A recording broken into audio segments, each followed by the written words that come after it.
Yeah, there it is. Okay, how about just some basic salt in here? Ooh, that's a little salty.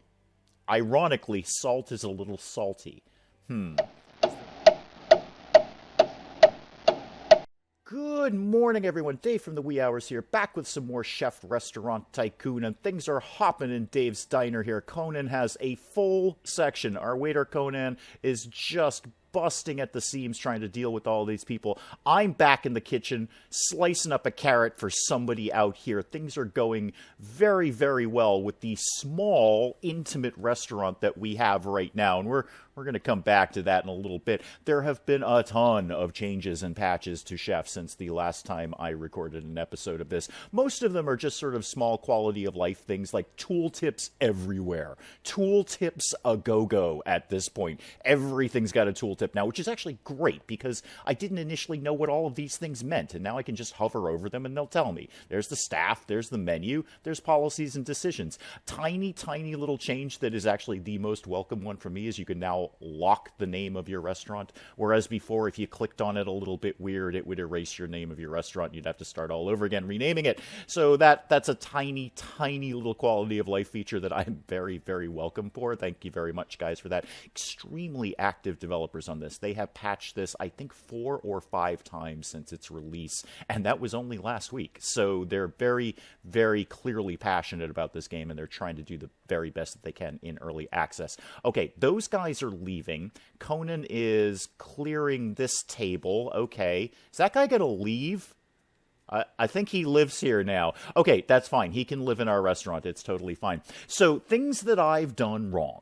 Let's address things that I've done wrong. Thank you, comments section. I know, ain't nobody tuned into the wee hours for competent gameplay. I get that. But there were some issues that I had that I was just unaware of. It's a brand new game, so I'm feeling it out along as anyone else. And then I rely on the comments section to tell me how to play it better. So I had assumed that we had gone through a full day. In fact, we have not. We're still in our first day here. And the little sort of break that I noticed where everything got really, really fast forward was not a day-night cycle. That was a lunch-dinner cycle. So apparently, my restaurant closes between lunch and dinner. Frankly, that's wholly unacceptable to me. You don't do that. You keep the restaurant open. You can't make any money if nobody can get in the door. Must be a European thing. Must be an Italian thing to close the restaurant between the lunch and the dinner shift. That would not fly here in America. But there it is. So that was the cycle that I saw. So we're still in day 1.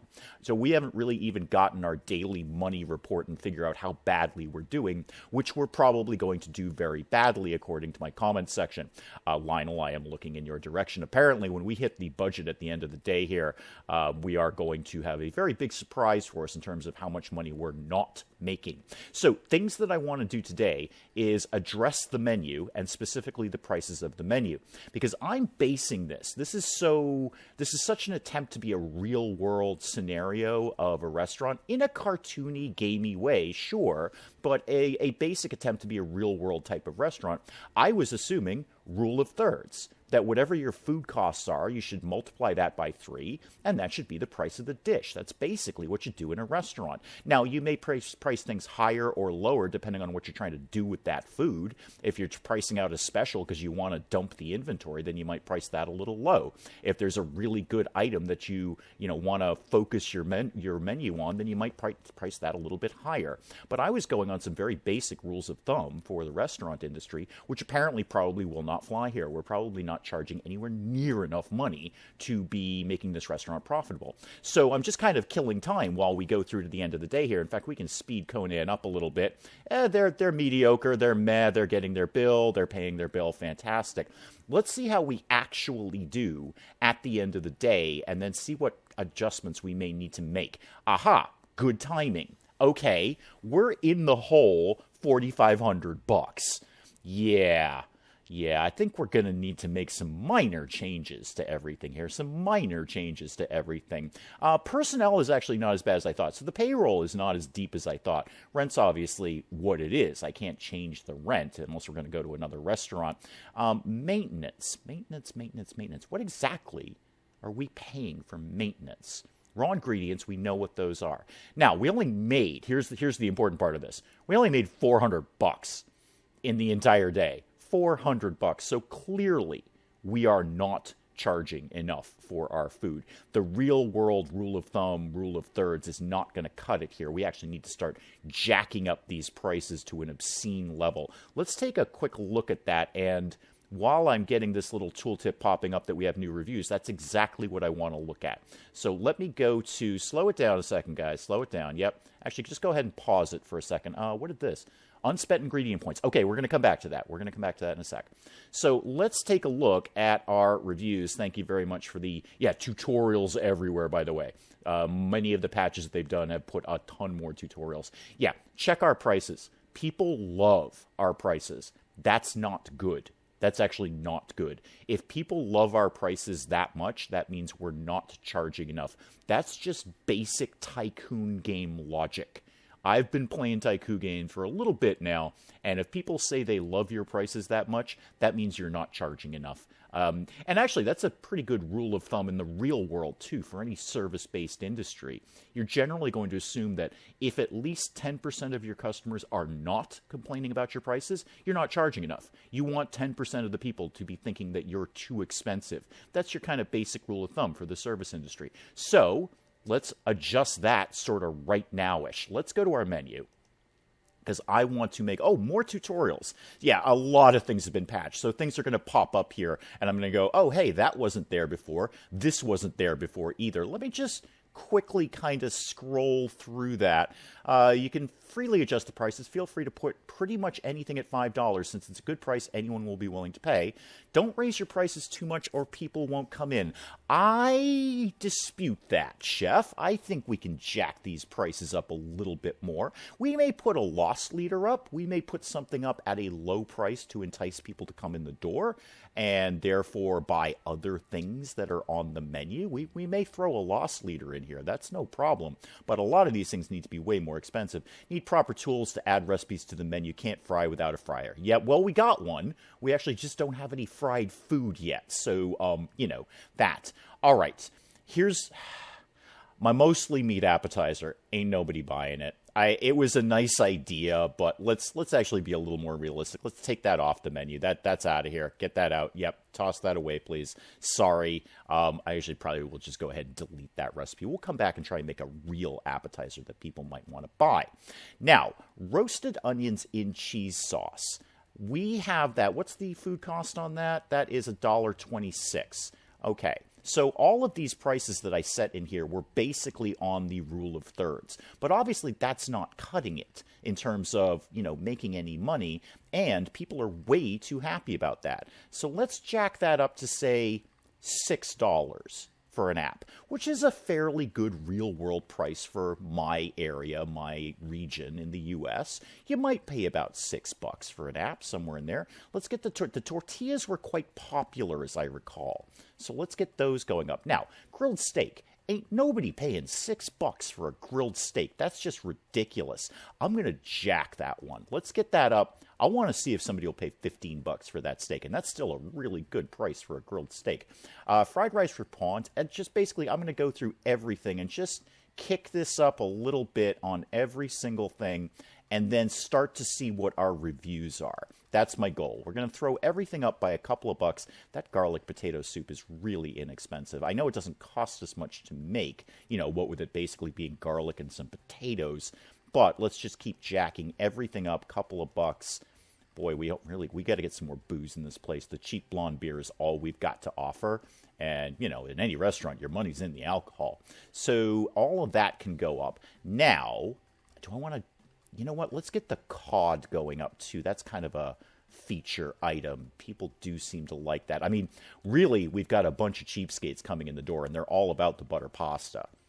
And that's pretty much all they want to order. So what if that were also even more expensive? If you were digging the butter pasta that much, and that's still the cheapest entree that we have.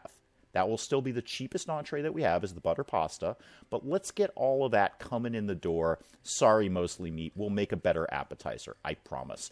Okay, now let's just keep this ticking along here and get to, our brand new day. As soon as these people leave. These people don't seem to want to leave. Do you live here now? Do you live here? You need to go home. They're not going home. This may be an early access issue, or they may just deeply love our restaurant. I don't know. The other thing we need to do is throw down maybe 1 or 2 more tables. I think Conan could probably cope with a couple more tables in this area. But I'm just going to give him 2 tops. I'm just going to give him a couple of deuces here, just a couple of 2 tops to cope with. I don't know quite how real world they're trying to make this, but you can always turn a party of 2 a lot faster than a party of 4. So can I squeeze this in here? I've had some early access issues with putting tables too tightly into corners where the waiters will get a little tripped out and get stuck there, so I don't want to do that. Okay, all of that. 2 more tables, Conan. 2 more 2 tops for you, 2 deuces for you. I know you got this. You are an all-star, Conan. All right, let's get the place filling up here, because the next thing I want to see is some more reviews. Well, while we're waiting for the reviews to come in, to just start pouring in about our new menu prices, let's deal with some experience points and some recipe points, because after that first day, we have unspent experience points. Now, I have a little tinier, better understanding of the skill tree at this point, which I had to do by going through and watching Penj the Geek Cupboard's play of this. He understood it immediately way better than I did. But we've got all these points to spend to unlock the next thing and the next thing and the next thing. So I wanted to say, oh yeah, I'm going to do nothing but meat dishes. No, that's actually not the smartest thing I could be doing. Carbs would probably be a good start, because that's going to unlock, what will that unlock? Rice pie, lasagna, and fresh pasta. That would be a great thing to unlock when we get up to that tier. We also don't have a lot of desserts on the menu. We've only got 2 desserts, and this would unlock pastries, which would be great, and cheesecake, and who doesn't love cheesecake? Veggies will eventually unlock soup, which should be good, steamed veggies and roast vegetables. Now, what do I actually unlock at meat? Roasted meat, boiled meat, and meatballs. Meatballs would be pretty good. I could do a meatball app. That, like 2 or 3 meatballs on, I don't know, something. That could be a good little app, and a pricey one, too. Okay, I've completely changed my mind. We're actually going to dump some points into meat. Now, what will either shave down my costs or shave down the time it takes me to cook these things? That's quality. That is good, but that's, okay, prep time down. Expert cut will give me my prep time down. That's good. That will bring cooking time down. Also good.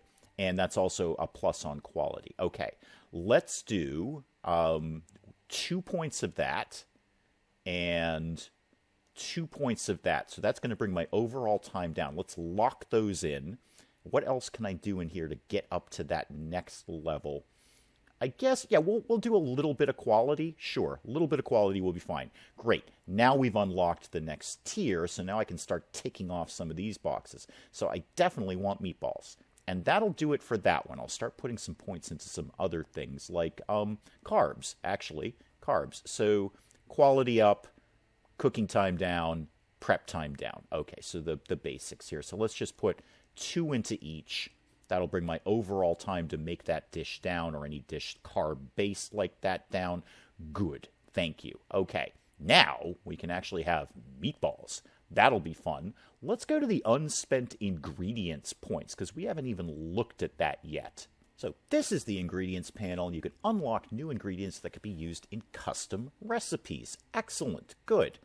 Ingredients points to unlock ingredients. This will also allow you to unlock some pre-made recipes. That will be handy. That will be available once you have all the ingredients they need to be prepared. Divided 3 tiers of quality: normal, good, gourmet.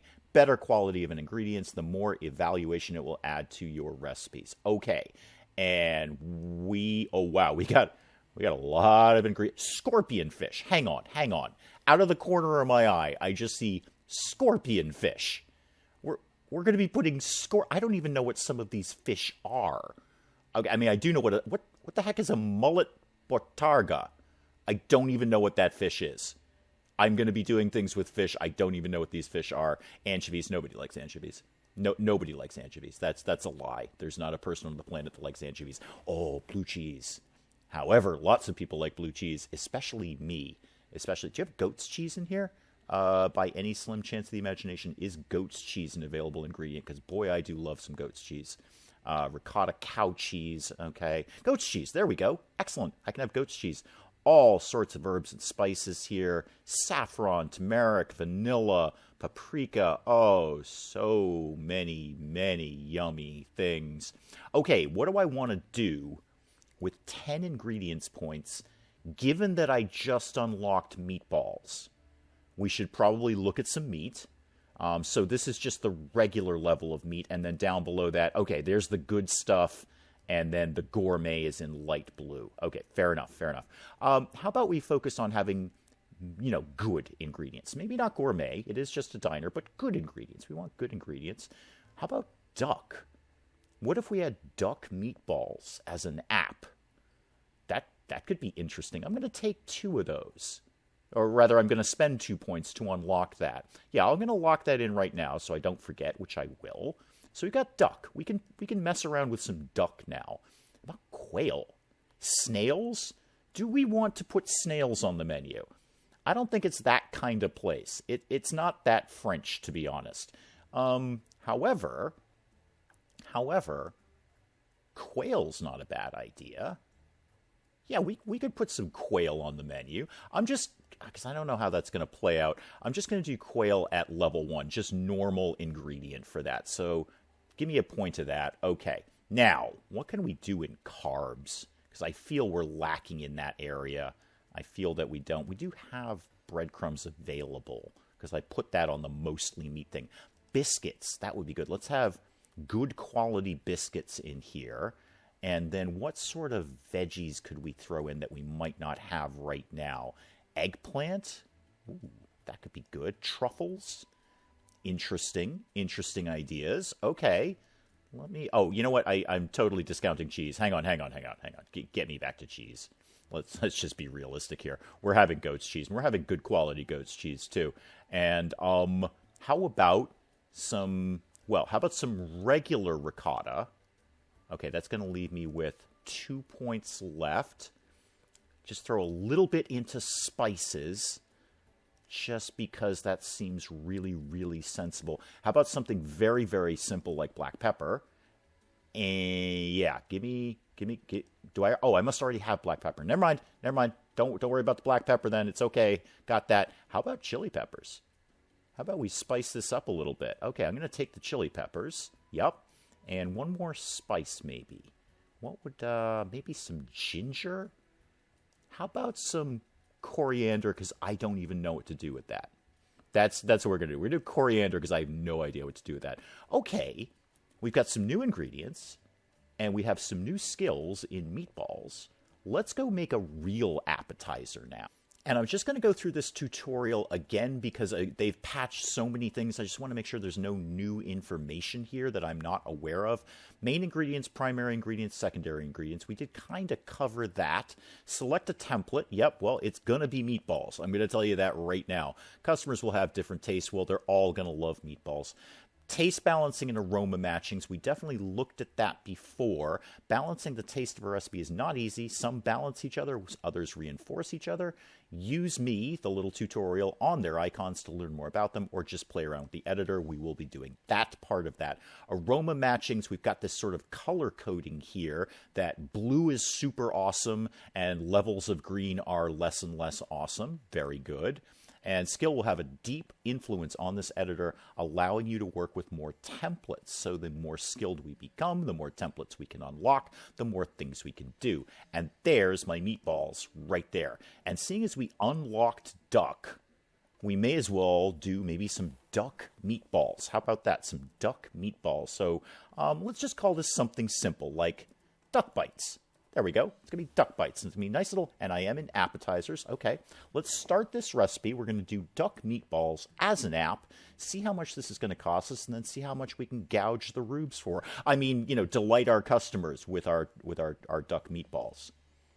And right off the bat, Chef is telling me that I need eggs and bread in here. I can't avoid that, but it's inviting me to throw a meat in here. Where's my duck? Where's my duck? There it is. There it is. So my good quality duck, not gourmet quality, but good quality duck. I already know this recipe is going to start out being a little bit on the fatty side. Yeah, no kidding. I don't think duck's going to change that much either. Yeah, that jacked up fattiness. Now, what could we use to balance that? Sourness and bitterness.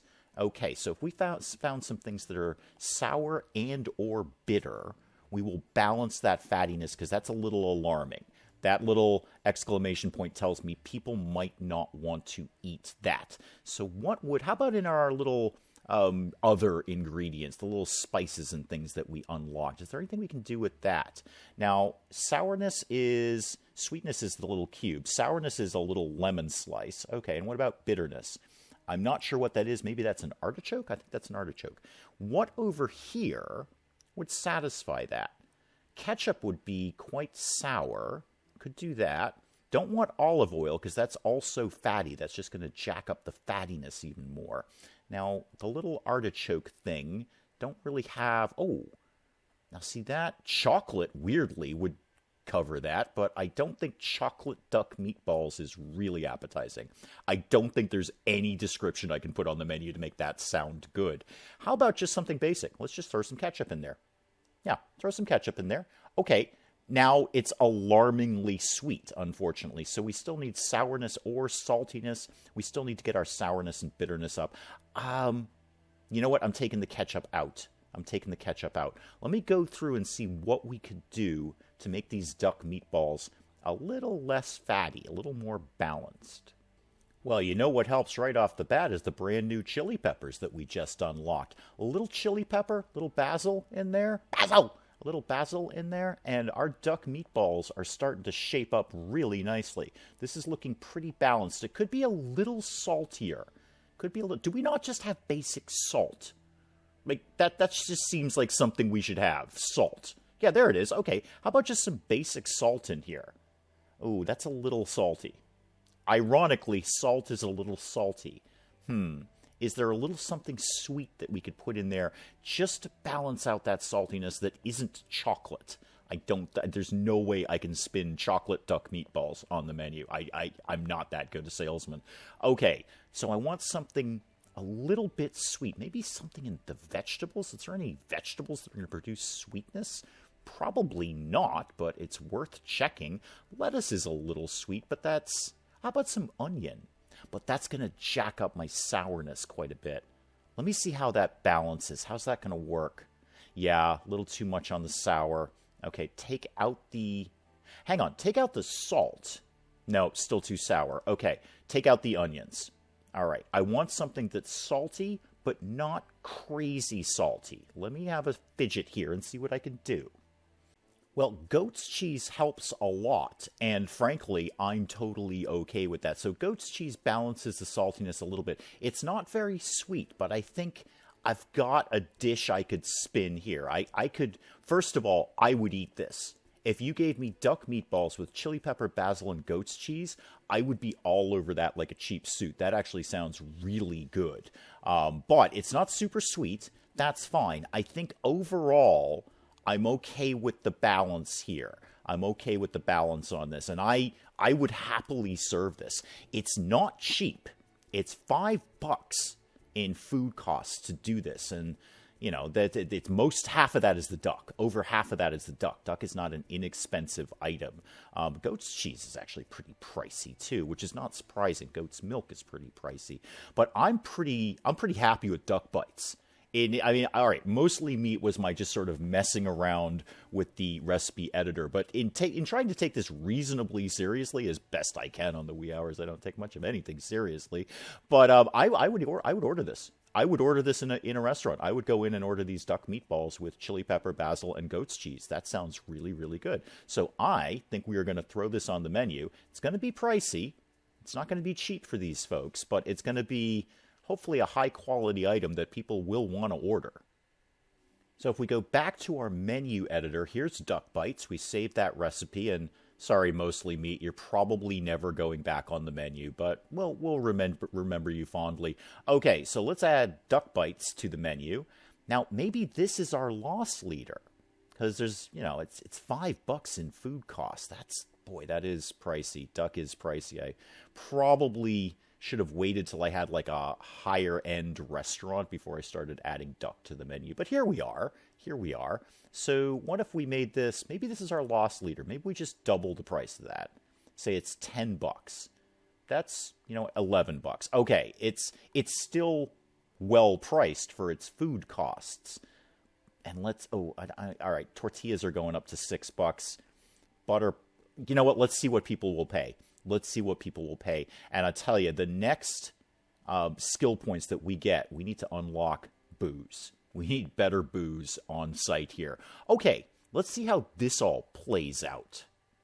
Well, apparently it didn't help that much because the bank put up its own little tutorial saying we are now officially poor. Yes, we have negative $78.86. Holy lasagna, indeed. Okay, well, are there bank loans in this game? Because I'm all about taking out bank loans and never paying them back. I'm 100% okay with that in Tycoon games. Let's see. Before we deal with the money issue, we have a larger and very unfortunate early access issue to deal with, which is these people have been in the restaurant 3 days and they won't go away. This woman won't go away even though I've taken her table away. I sold her table. Like you, perhaps. Give me furnishings, please. So, for instance, your table. I'm going to sell it. Yes, go away. You're still here. You, I'm going to sell your table. Go away. You're still here.